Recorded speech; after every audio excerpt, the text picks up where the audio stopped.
afternoon, whenever it is that you're going to be catching this, whether live or in the replay, welcome. Today, I wanted to speak about something that we don't always think about as professionals until it's too late, and that's the risk that sits within our career. And I'm not talking financial risk or investment risks, but the career risk itself, because for many of us, we believe that when we got into particular careers, it was secure and a permanent job. I remember when I was first getting into a career in government, I was told, I was thinking about a career in government, and I was told, get into government because it is absolutely career. Since then, we've seen so many redundancies and downsizing and restructures that we know it is no longer safe.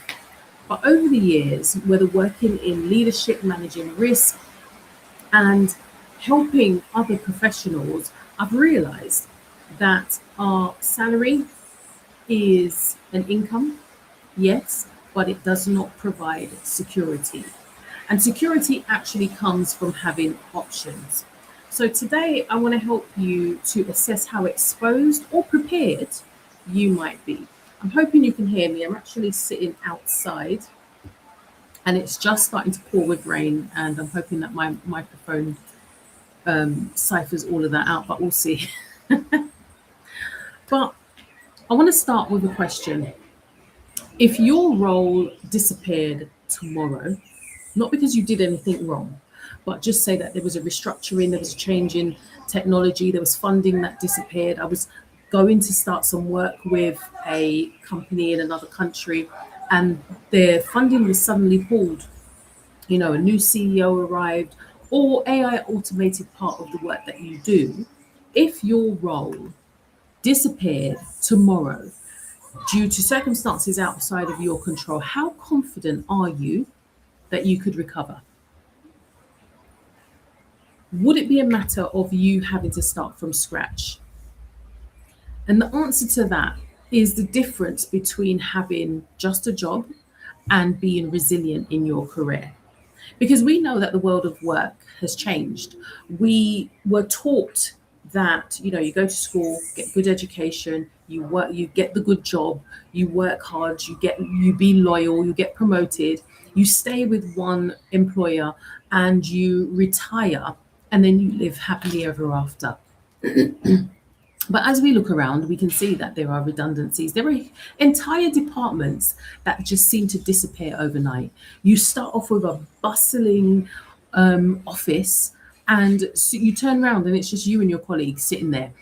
Skills can become outdated. Technology sometimes is developing faster than organizations can adapt to. And people are sitting and working in environments that they never imagined they would be. Their jobs could be hanging on a thread. They are, you know, finding themselves having to compete in an already crowded market.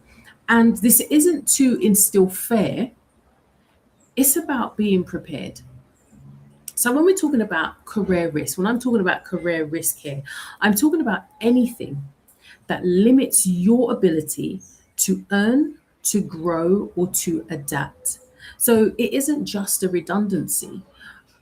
Risk in your career can look like only being known inside of your organization. You are great at what you do, but outside of your organization, who would know?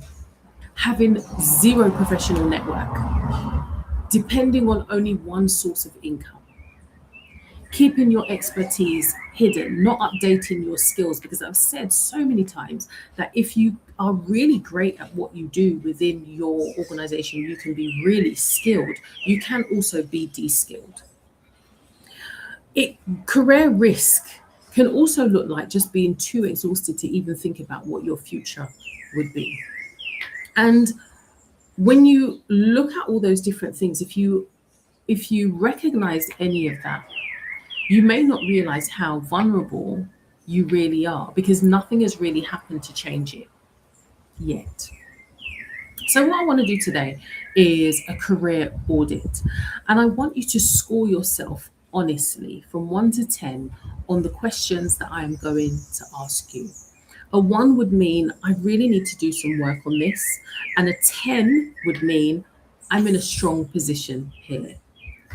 So If you haven't got a notebook already, or if you're going to be recording on your whatever device you have, let's go. If you need to grab a notebook, pause and then come back. Question 1. If your job disappeared tomorrow, how confident are you that you could replace your income? And as I said, score this from a 1 to 10. A 1 being, I really need to work on this. That is, it's not going to happen. Or a 10, I'm in a strong position. So question 1, if your job disappeared tomorrow, how confident are you that you could replace your income? Score yourself. Question 2, how visible are you professionally? Are you known outside of your organization? Could somebody recommend you to someone else without hesitation? Score yourself from a 1 to 10. The third question is, how strong is your professional network? If you needed advice, if you needed an introduction, an opportunity tomorrow, who would you call? Do you have people that you could call for advice, for opportunities, for introductions?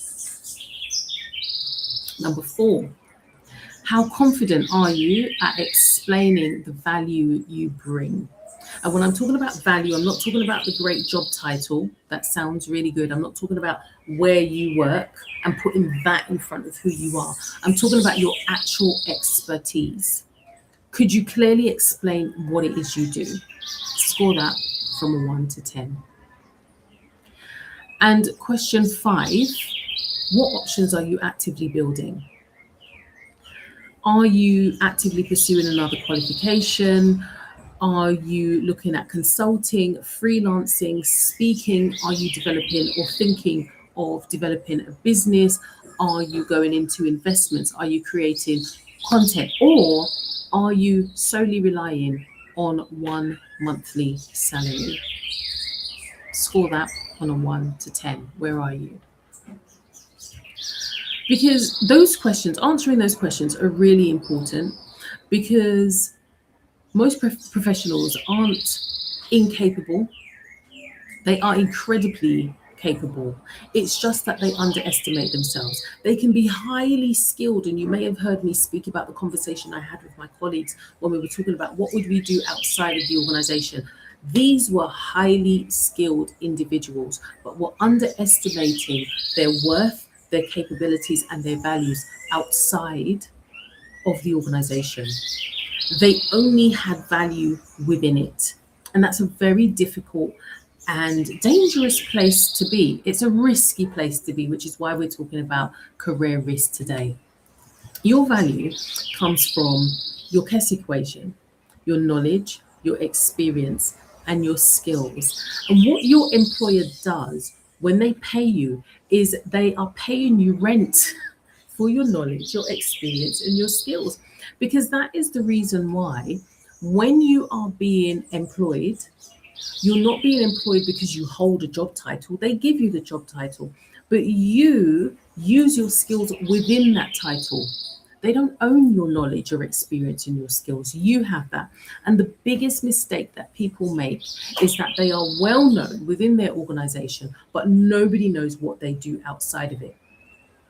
You're solving difficult problems. You are leading teams, you're managing crises, you're facilitating, you're building relationships, you're delivering, but no one's heard of you outside of your organization. All of your eggs are in that one basket.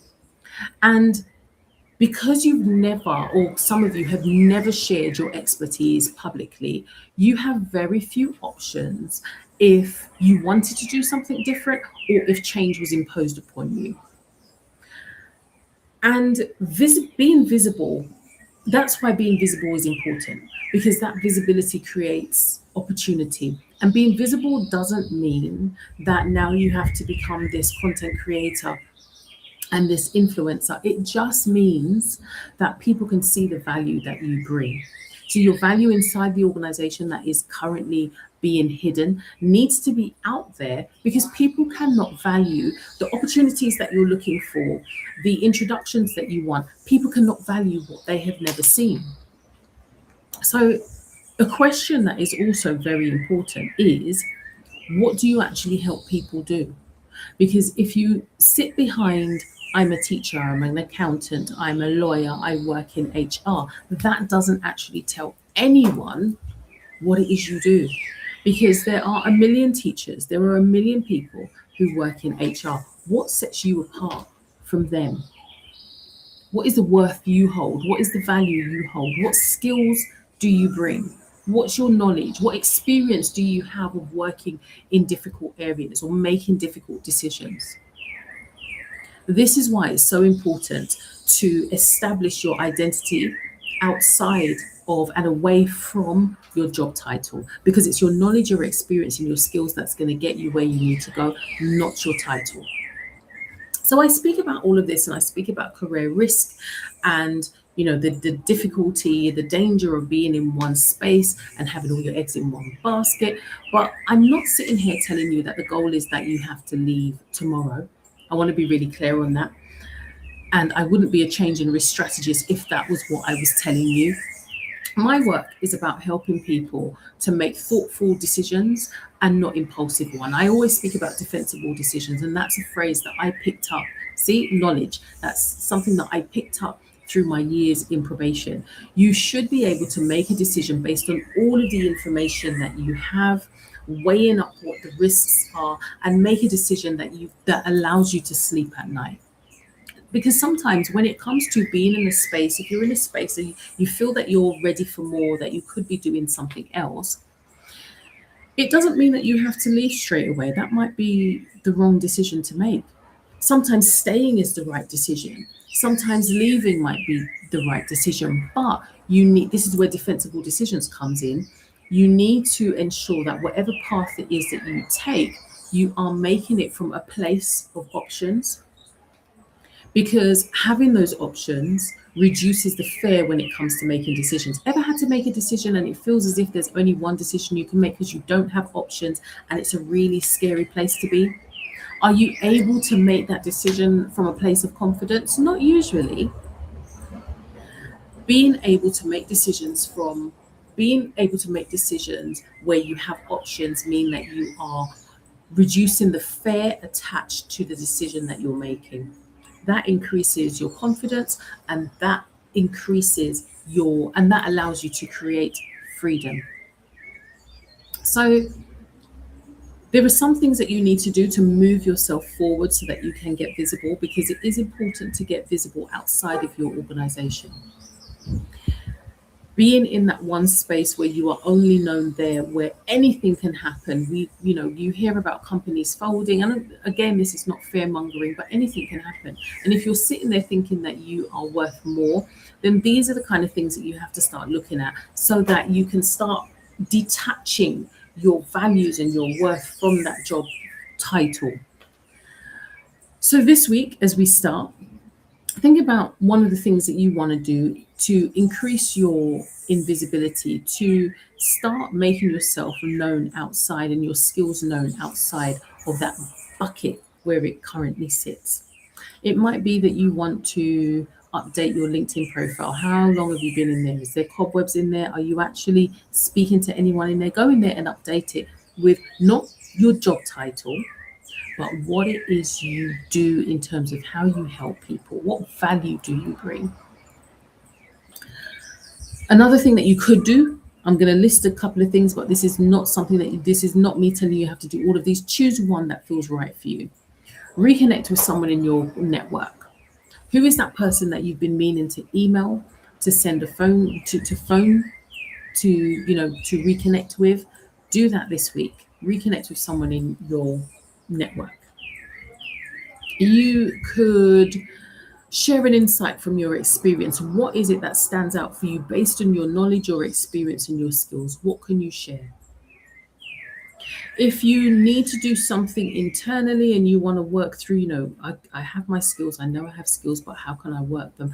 Maybe this is something that you need to do. You need to look at your own KES equation. Write down your transferable skills. Get a piece of paper, head it up with 3 columns, label them knowledge, experience, and skills, and write down at least 10 under each of those headings. In there sits you at least 3, 4, 5 other income streams. And research one of those additional income streams. What is it that you need to do in order to give yourself more options? These small actions creates momentum, and it's momentum that creates confidence, not by sitting and wondering and waiting for the right time, because the right time never comes. It's by taking small actions. So, if today's conversation made you realize that you do actually need more options in your career, then I'd love for you to join me in the Income and Options Lab. It's a new think space where we're going to be exploring practical ways to create more freedom, more opportunity, to build your confidence and your expertise. And that's a noisy, I don't know if you can hear that. But it's a space where we're going to be looking at practical ways to create more career freedom, to build confidence in your expertise and expand your opportunities and options so that you can start making decisions with clarity and not from fear. If you're interested in joining, it's going to be the last Saturday of every month, starting the 25th of July. And the link is in the descriptions. I'd love to hear from you. Love to see you in there as well if you are serious about creating more options, freedom, and opportunity in your life. What I would like to know as well, as I round this up, is I just looked down at my notes and this question popped out at me: is which area of the career risk audit did you score the lowest on? So, in all the different questions that I asked you, you can send me a DM. Which area did you score the lowest on? Because that will be the area that you need to start on. And I'm realizing that many people are coming back with the same answer. So I'd be interested to hear what your answer is. I will see you next week. Have a lovely start to your week. Happy Monday. Take care.